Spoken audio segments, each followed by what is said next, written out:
في الملف ديال اليوم غادي نهضروا على الجن وانواعهم وحياتهم وصفاتهم والعالم ديالهم الخفي كيف ما بزاف منكم طلبوا مني. اول حاجه تابونا ودير جام قبل ما تبدا الفيديو، ولا ما عجبكش في الاخر وحيدها حيت بزاف منكم كيتفرجوا وما كيشتركوش.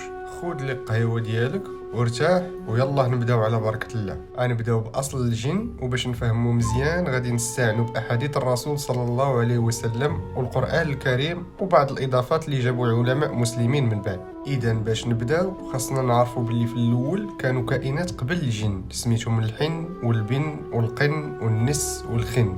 كانوا كيشبهوا البشر، كاين منهم اللي عنده جسم طائر ورؤوس انسان، ومنهم اللي اجسامه ما كتفهمش لينا وعمرنا ما شفنا بحالهم ولا سمعنا بهم. كانوا كيمشيو على 4 وعلى 3، وكاين منهم اللي عنده اجنحه وصوتهم كان بحال صوت القرقعه، وبقاو كيتكاثروا حتى وصلوا ل 28 امه. وهاد الكائنات ما كانتش عاقله بحال الجن والانس وما كانتش مكلفه بالعباده. المهم هاد المخلوقات ديال الحن والبن من مور ما خلقهم الله تعالى افسدوا في الارض وكانوا كيسفكوا الدماء، ودارت ليهم الاباده على يد الجن بعد ما امرهم الله سبحانه وتعالى يحيدوهم من الدنيا.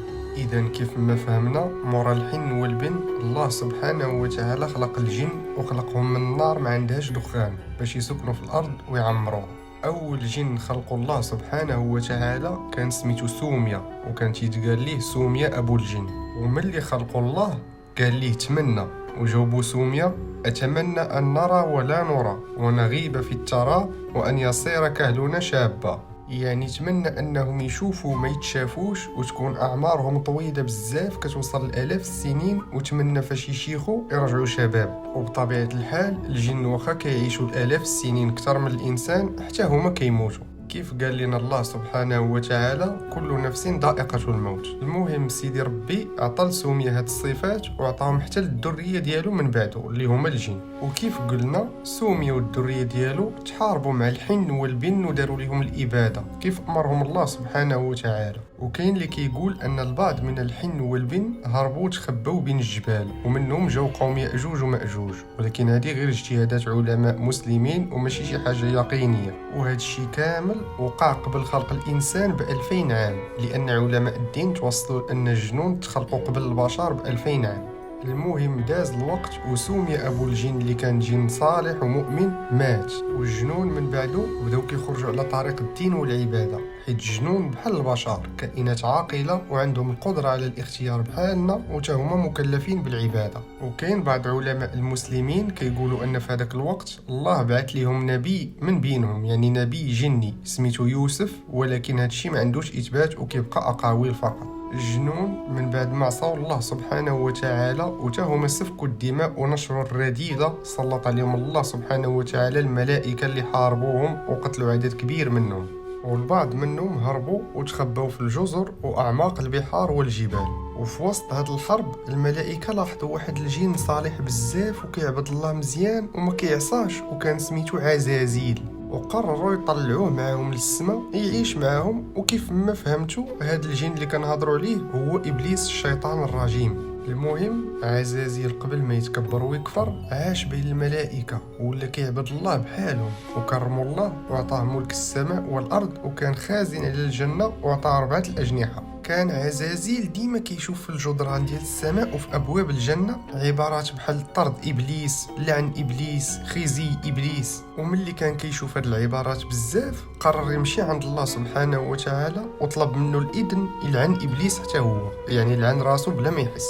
الوقت داز والله سبحانه قرر يخلق آدم والبشرية، وكيف كاملين كنعرفوا إبليس تكبر ولعنوا الله وطردوا من الرحمة ديالو من السماء ومسخوه ولات سميتو إبليس. المهم قصة إبليس اللي بغيتو تعرفوها خليوها لي في الكومونتير، وغندير عليها حلقة كاملة بوحدها حيت فيها بزاف ما يتقال. كيف كنعرفوا آدم غلط وكل من الشجرة هو ومراته وطردهم الله للأرض مع إبليس. وهنا غادي نعطيكم معلومة غادي تجيكم في شكل غريبة. أول حرب في تاريخ البشر كانت ما بين الجن والإنس، وكانت معركة بالسيوف والنبلات، يعني مضاربة ديال بصح. هاد الحرب كانت ما بين إبليس ومهلائيل. دابا كتسائل في دماغك شكون هو هاد مهلائيل؟ ما عمرك سمعتي به. هاد مهلائيل كان بشري من ذرية آدم عليه السلام، وأصله هو مهلائيل ابن قينان ابن أنوش ابن شيت ابن آدم عليه السلام، وكان هو أول بشر يبنى القلاع وصوب الدروع والحصون، وكان اللقب ديالو ملك الأقاليم السبعة. المهم نرجعوا للحرب ديالنا. ابليس فاش لعنه الله وطرده من السماء للارض مشى عند هذوك الجنون الكفار اللي كانوا هربوا للجبال والجزر في حرب الملائكه، وتزوج منهم ولد شياطين وولات عنده ذريه كبيره. من موراها اسس مملكه كيقولوا ان عرشه فوق الماء بالضبط في مثلث برمودا، ولكن هادشي غير اقاويل وناخذوها بحذر ومن باب القصه فقط. المهم ابليس من مورا ما دار الذريه ديالو ودار المملكه ديالو قرر يحارب البشر، وفعلا ناضت حرب بالسيوف والنبال، يعني مضاربه ديال بصح ماشي غير وسوسه شيطانيه ما بين مهلائيل كيف قلت والجن اللي هو ابليس. مهلائيل بفضل الله سبحانه وتعالى شد الشيطان عطاه قتله في الحرب ودار ليه هزيمه نكراء، حيت جنون واخا اقوياء علينا ولكن حنا كنغلبوهم بالايمان وذكر الله بسهوله. الشيطان بكثره الهول ديال الهزيمه اللي عطاه مهلائيل من تما معمرو دخل في حرب مباشره مع البشر، اختار انه يبقى يوسوس ويلعب لنا على قلوبنا. اخر نقطه قبل ما نسدوا هذا القوس ديال ابليس ونكملوا في الجنون،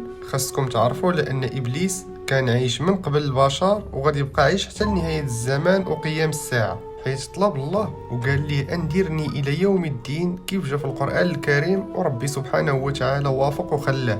يعني راه ماشي الجنون والشياطين كاملين عمرهم قد هكا، غير إبليس حالة خاصة. ندخلوا في صفات الجن وأنواعهم ونبداو بسميتهم. الجن جاي من فعل جانا، يعني غاب واستتر أو اختفى، هي بالدارجة ما كيبانوش، والله سبحانه وتعالى قال لنا أن مستحيل نشوفهم في صفتهم الحقيقية، كنقدروا نشوفهم لا تسيفوا في هيئة بشر أو حيوان، وباش يتسيفوا على شكل بشر كتعييهم بزاف وصعيب عليهم، وغير أقوى الجن هم اللي كيقدروا يتاخدوا صورة بشر، يعني حتى بيناتهم ماشي كاملين كيقدروا عليها. وحتى فاش كيتسيفوا على صفة بشر كيبقاو عندهم واحد العيوب كتجيهم صعيبة يعالجوهم، بحال البؤبؤ ديال عينيهم كيبقى طوال بحال عيني المشاش.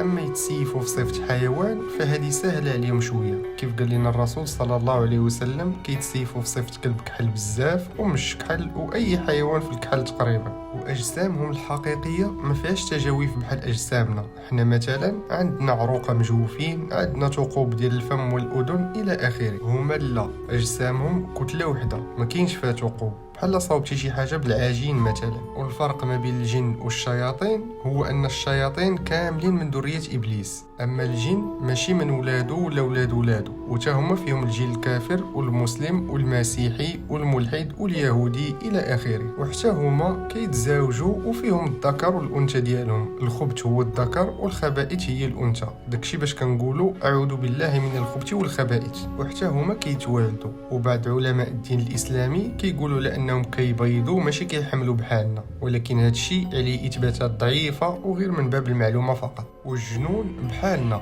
حتى هما عندهم حكام وشعوب وممالك وخدام الحكام وحضارات وثقافات مختلفه، وعندهم قبائل وانساب وكيفتخروا بالنسب ديالهم للقبيله ديالهم وكيهضروا لغات مختلفه بيناتهم. اما بالنسبه لاصنافهم فالرسول صلى الله عليه وسلم قال لنا في الحديث ديالو انهم 3 الاصناف، كاين اللي عنده اجنحه كيطير، وكاين صنف الحيات والكلاب، وصنف يحنون ويضعون يعني كيسكنوا المكان وكيرحلوا، وكاين تقسيم ديالهم من ناحيه النوع ديالهم، والاولين هما الجن الضوئيون وتيكونوا كاملين مسلمين وكلهم احفاد جن النسيبيين. النسيبيين هما اللي سمعوا الرسول صلى الله عليه وسلم وهو كيقرا القران وسلموا به ولاو من الصحابه ديالو كيف جاء في الحديث الشريف وكيتصفوا بالحكمه. النوع الثاني سميتهم القمريون، واغلبهم مسلمين وفيهم كفار قلال وكيتصفوا بالقوه الهائله. النوع الثالث هو الجن الناري، وهما الاكثر من ناحيه العدد ديالهم، وهما الاولين اللي تخلقوا، منهم ابليس وولادو والعفاريت والمرادة،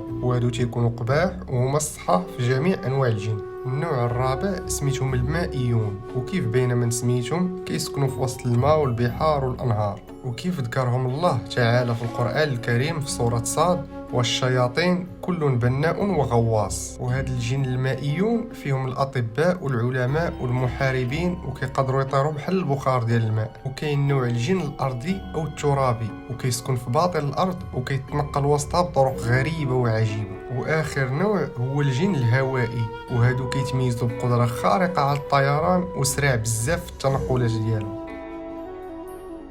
اما بالنسبه لاجسامهم فكاين منهم اللي عنده بزاف العينين، وكاين اللي عنده ارجل وايدي كثيره، وكاين اللي عندهم قرون، وكاين اللي كيشبهوا شويه البشر وعينيهم مجبدين للفوق وعندهم الشعر والزغب بزاف. اما بالنسبه للصفات في الشخصيه ديالهم فهم كيتصفوا بالعناد والعصيان والتكبر بحال الجن الناري، ودغيا كيتعصبوا وكيتصفوا ان اغلبيتهم كيحب الانتقام. يعني الا درتي لشي جن شي حاجه كيحكيها فيك وما كينساهاش، وكيجي الوقت وكينتقم.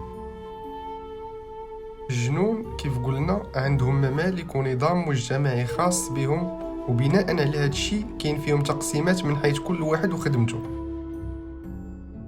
الجن العاشق كل الناس سمعنا به، ودابا غادي نعرفوه مزيان باذن الله. اللي خاص تعرف هو ان الجن العاشق من اخطر انواع الجن، واللي كيقدر يسكن بنادم، حيت ماشي كاملين تيقدروا يسكنوا الانسان. هذا الجن العاشق كيشد في البنت او الراجل شده العمى في الظلمه. ومن ابرز ما يقال على هذا النوع، وسمحوا لي على هذا الكلام خوتي وخواتاتي، هو انه كيمارس العلاقات الحميميه مع الشخص اللي ساكنه بشكل دائم في المنام، او كيتسيف وكيمارس معه بصح في الواقع. والشخص اللي عنده الجن العاشق ديما كتلقاه كينفر ويهرب من الزواج، ولا كان مزوج كينفر الشريك ديالو بشكل نهائي، بالإضافة إلى الابتعاد على الصلة ديالو بالدين والله سبحانه وتعالى، والاكتئاب والوحدة والعزلة. هاد النوع ديال الجن كيتبع الانسان اللي عنده به الغرض فين ما مشى، وكيتسبب ليه في مشاكل كبيره في حياته وفي صحته، وكيجيب ليه النحس وقله الرزق. وهاد النوع كيفضل بشكل كبير النساء، وكيقدر يتسبب لهم في سقوط الحمل وتشويه الجنين في الكرش، وكيمنع وكيصعب على المراه الزواج.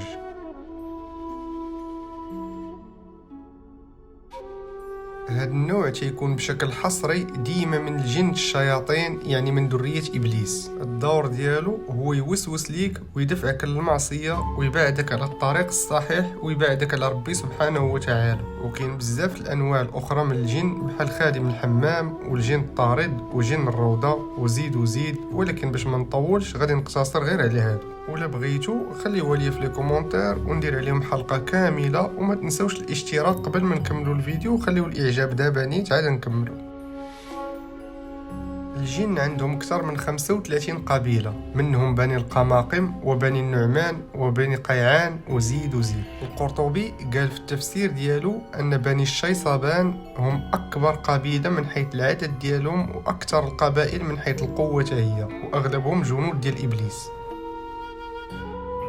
الجن بحال نحنا البشر، حتى هما كياكلوا وكيشربوا، وحتى هما عندهم دواب وحيوانات ديالهم كتاكل وكتشرب، كيف قال لنا الرسول صلى الله عليه وسلم فاش تلاقاو الجن النصيبيين، هادوك اللي شفنا قبل اللي امنوا بالرسول صلى الله عليه وسلم فاش سمعوه كيقرا في القران. الحديث اللي جاو اللي قال لنا الرسول صلى الله عليه وسلم لا يمر بعظمة أو روت إلا وجدوا عليها طعاما. وقال لنا تاني عليه الصلاة والسلام لكم كل عظم ذكر اسم الله عليه يقع في أيديكم لحما، وكل بعرة علف لدوابكم. ومن هذا الحديث كنستنتجوا أن عندهم دواب تاهم. وقال لنا الرسول صلى الله عليه وسلم أن الجن الكافر والشياطين كياكلوا من ماكلتنا لما سميناش على اسم الله قبل ما نبداو ناكل.